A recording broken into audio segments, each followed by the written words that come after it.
बिस्मिल्लाहिर्रहमानिर्रहीम बिस्मिल्लाहिर्रहमानिर्रहीम। अस्सलाम वालेकुम। आज हम जिस टॉपिक पे बात करेंगे वो है अल्लाह ताला तेरा शुक्र है। चले आए शुरू करते हैं। मैं अपने टॉपिक को शुरू करने के लिए इसकी एक मिसाल देता हूँ कि अल्लाह ताला ने रूहों को लोहे महफूज में रखा और इसको एक एग्जाम्पल से देखते हैं, दुनियावी मिसाल से, कि जैसे बॉक्सेस बने हुए हैं एक दीवार के साथ, उनका सामने वाला हिस्सा उस पर नंबर लगे हुए हैं, उसके अंदर रूहें रखी हुई हैं और कहा जाता है फरिश्ते को कि आपने नंबर 1, 5, 10, 18, 25, 30 इन रूहों को हिंदू के घर लेके जाना है। उसके बाद 2, 11, 22, 29, 35 इनको सिख के घर लेके जाना है। इसी तरह से कुछ नंबर्स बोल दिए जाते हैं और हुक्म होता है कि इनको मुसलमानों के घर पैदा करना है। क्योंकि ये कहा गया कि ये रूह क्या है या हज़रत? सहाबा ने पूछा हजूर से, या हज़रत हमें बताएं कि रूह क्या है? तो आपने फरमाया अम्रे रब्बी। इसके बाद आप खामोश हो गए। आपने वही बोला है ज़िंदगी भर जो आपको वही की सूरत में मिली।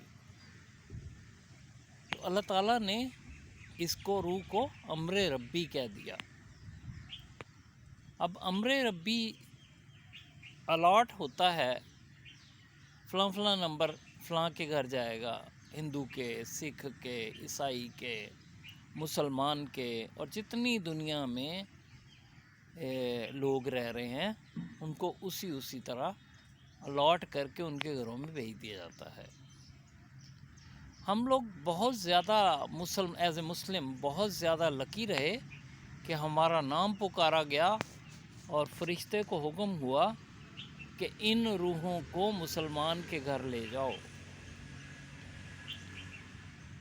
जब ये हुक्म हुआ तो हम पहले दिन से लकी रहे। इसको मैं इस तरह से देखता हूँ, अगर वहाँ पर अल्लाह ताला हुक्म देता फरिश्ते को कि हमारी रूह को हिंदू के घर पैदा कर दो, तो हम क्या कर सकते थे? कुछ भी नहीं, क्योंकि ये अम्रे रब्बी है।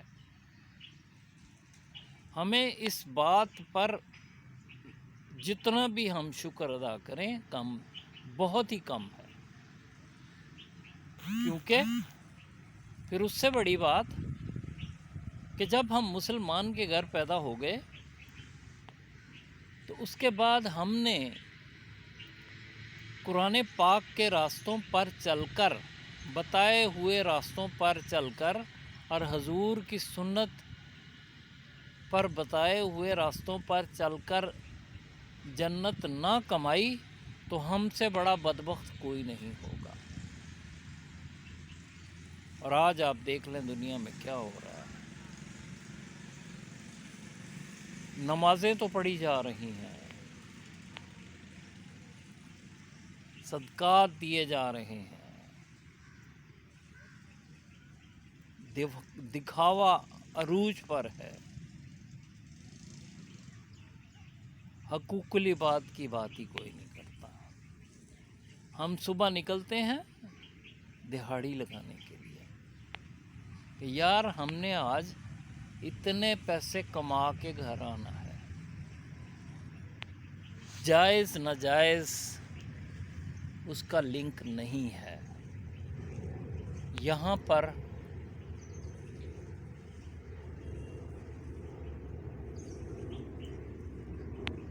ہمیں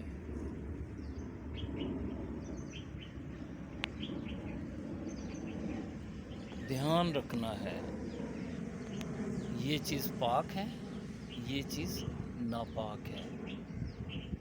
حلال اور حرام کا بہت زیادہ دھیان رکھنا ہے، کیونکہ اللہ تعالیٰ پاک ہے. اس سے رابطہ قائم کرنے کے لیے ہمیں 3 چیزوں کا دھیان رکھنا ہے. نمبر 1، جسم کا پاک ہونا، جس سے ہم نہا دھو کر پاک کپڑے پہنتے ہیں. تیسری چیز ہم بلا دیتے ہیں کہ جسم کے اندر جو چیز جا رہی ہے کیا وہ حلال ہے یا حرام ہے.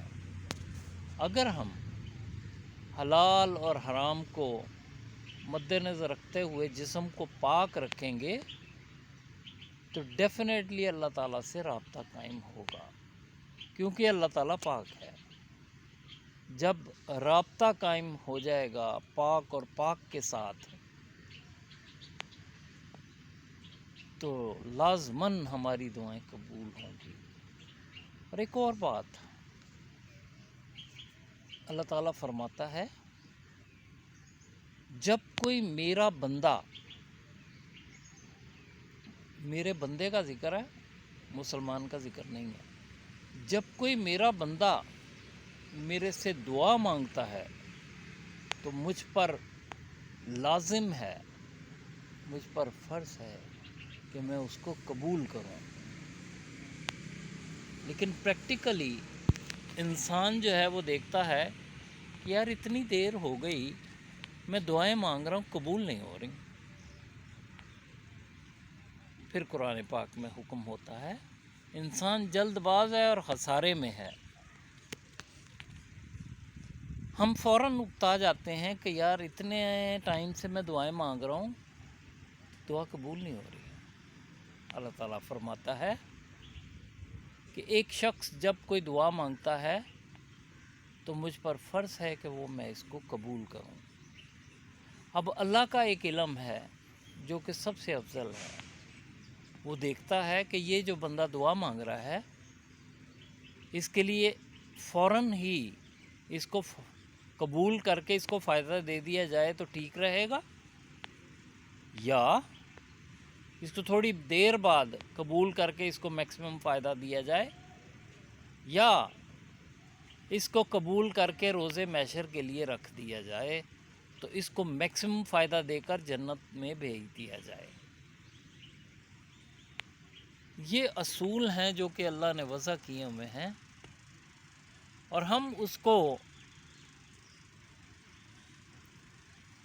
ہمیشہ کوشش کرتے ہیں کہ اللہ تعالیٰ کو پیسے، دنیاوی چیزوں سے پرکھا جائے کہ یا اللہ میں نے تیرے سے اتنے پیسے مانگے تھے، یا باری تعالیٰ میں نے یہ گاڑی مانگی تھی، یا باری تعالیٰ میں نے گھڑیاں مانگی تھیں، یا اللہ میں نے گھر مانگا تھا تو نے دیا ہی نہیں ہے، اتنی دیر ہو گئی ہے، اے اللہ تو نے میری دعا قبول نہیں کی. تو وہی حکم ہوتا ہے کہ انسان جلد باز ہے اور خسارے میں ہے. ہم فوراً اکتا جاتے ہیں، ہماری طبیعت میں شامل ہے. شکر ادا کرتے رہیں، اللہ سے مانگتے رہیں، دعائیں اکٹھی ہوتی جاتی ہیں، آپ کو میکسیمم فائدہ دیا جائے گا. اور اللہ تعالیٰ نے خود کہا ہے کہ جہاں میں نے آپ پر فرائض قائم کیے، نماز پڑھا کرو، روزہ رکھا کرو، زکوٰۃ دیا کرو، حج کیا کرو، اسی طرح میں نے اپنے اوپر بھی فرائض قائم کیے کہ جب کوئی شخص مجھ سے دعا مانگتا ہے تو مجھ پر فرض ہے کہ میں اس کو قبول کروں. تو اللہ نے اپنے اوپر بھی پابندیاں لگائی ہیں، حالانکہ وہ نہ چاہتا، وہ پابندیوں کا ذکر نہ کرتا تو اس کو ہم نے کیا کرنا تھا. جیسے وہ روح جہاں چاہتا ہے بیچتا ہے، مسلمان، ہندو، سکھ، عیسائی جو مرضی، वहाँ भेजता है।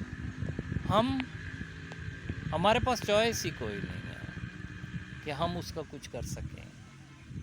हम शुक्र बजा लाते हैं कि अल्लाह तूने हमें मुसलमान के घर पैदा किया, और फिर हमें फरिश्तों, जिन्नात, शैतान, इन सब ने हमारे आगे सजदा किया और हमें अफजल बनाया। हम लोग अफजल बनना ही नहीं चाहते। अल्लाह ताला हमें बेहतरीन मनसब पर नेकूकार बनाकर बनने की तौफीक अता फरमाए, और उसके बाद हमें सबसे अफजल मनसब पर बैठने की तौफीक अता फरमाए। यकीन माने, आपने किसी रास्ते पर पत्थर उठा दिया कि मेरी अल्लाह की मखलूक यहाँ से गुज़रती है, उसको ठोकर ना लग जाए। अल्लाह के बंदे भूखे हैं, उनको खाना खिला दिया कि उसकी मखलूक भूखी ना मर जाए। किसी को रास्ता बता दिया, नेकी है। किसी को पानी पिला दिया, बहुत बड़ी नेकी है। इसी तरह छोटी छोटी ज़रूरतें पूरी कर दी, अल्लाह इसका इतना अजर देगा कि इंसान सोच भी नहीं सकता। अल्लाह ताला हमें नेक अमाल, हकूकुल इबाद पूरे करने की, पाक रहने की तौफीक अता फरमाए। आमीन।